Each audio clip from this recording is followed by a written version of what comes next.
Too much granny shifting, not enough double clutching. Today we're going to drop the transmission so we can replace the clutch. Let's get started.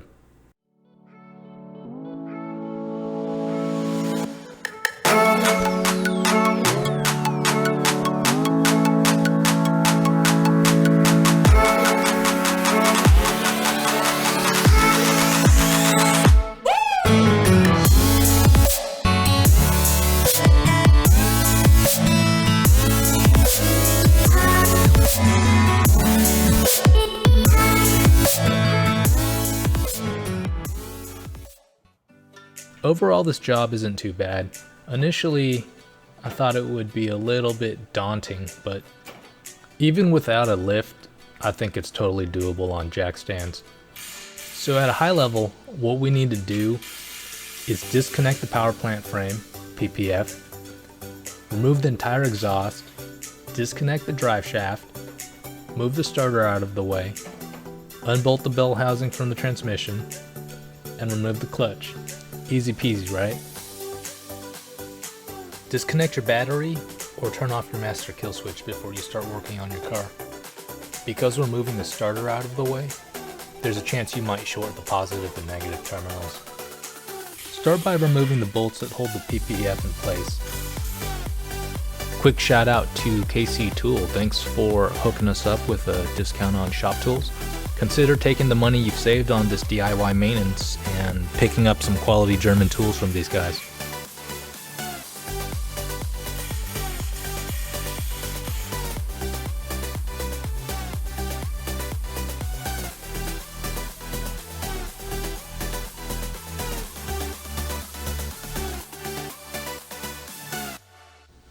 Pay particular attention to the bolts that secure the PPF to the rear differential. These bolts actually thread into some collars. In order to get the rearmost collar out, we're going to unthread this bolt and dislodge the collar with a dead blow. Remove the remaining bolts that are securing the PPF to the engine, the transmission cross brace, and any bolts or zip ties that are holding the wiring loom to the PPF.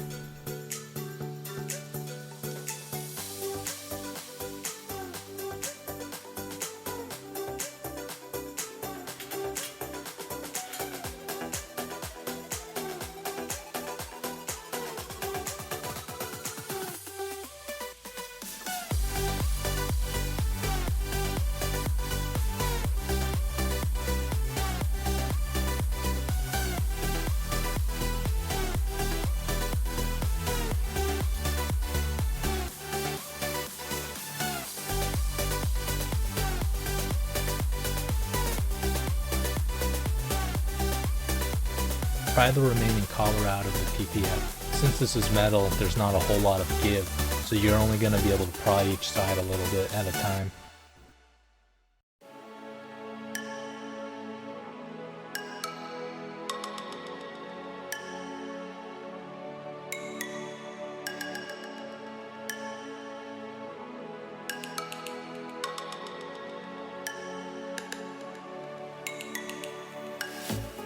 Once you've removed all the hardware, pull the PPF off the car.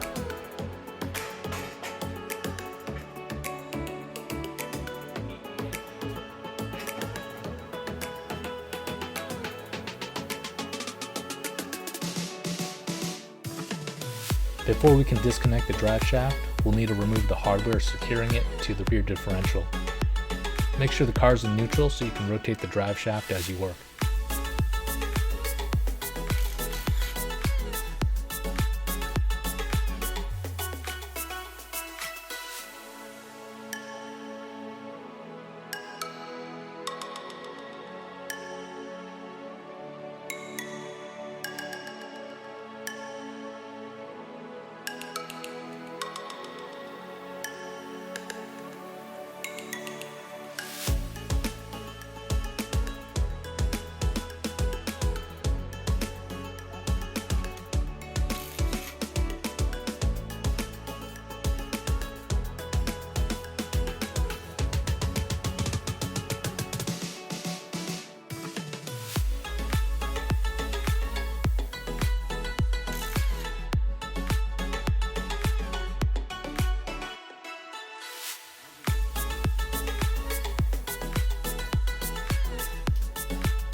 Plug the rear of the transmission so fluid doesn't leak everywhere. Here I'm using a spare U-joint from an old drive shaft.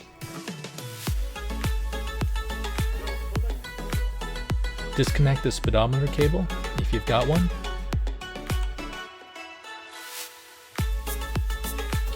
You'll need to remove your downpipe so you can reach the sides and the top of the bell housing.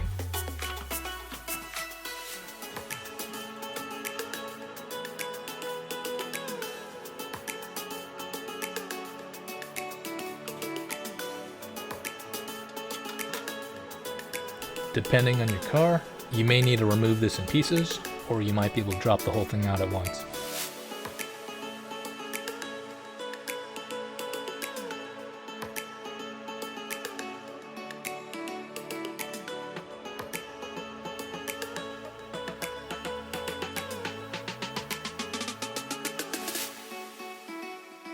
Now would be a great time to disconnect your reverse light and neutral gear switch.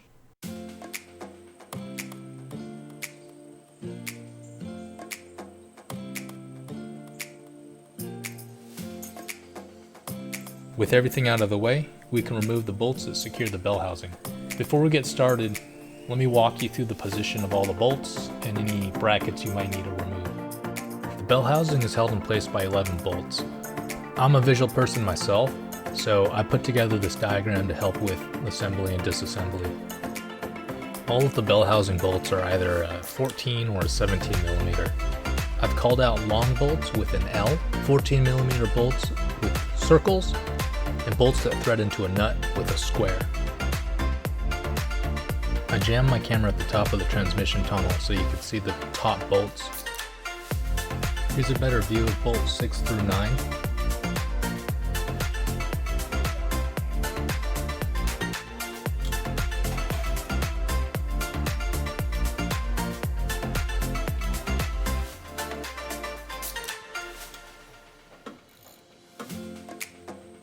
There are two small bolts that hold the fork into place.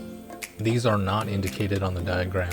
Once you've removed the bolts, everything should come apart easily.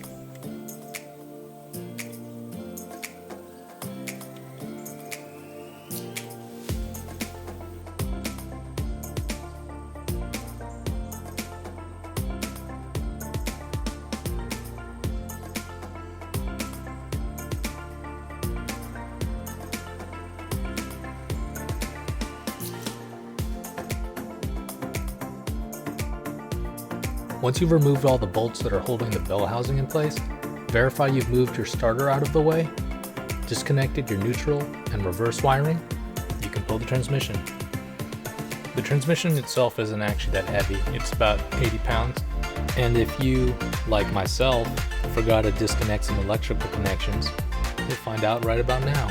If you find that your shifter is hitting the back of the transmission tunnel, you can pop it out with a handful of bolts to give yourself a little more room.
The clutch is held in place by a handful of M8 bolts.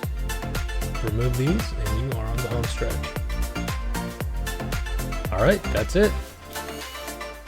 If you've got ideas for other videos you'd like to see, please leave a comment below. And like and subscribe to stay updated when we upload new videos. Until next time.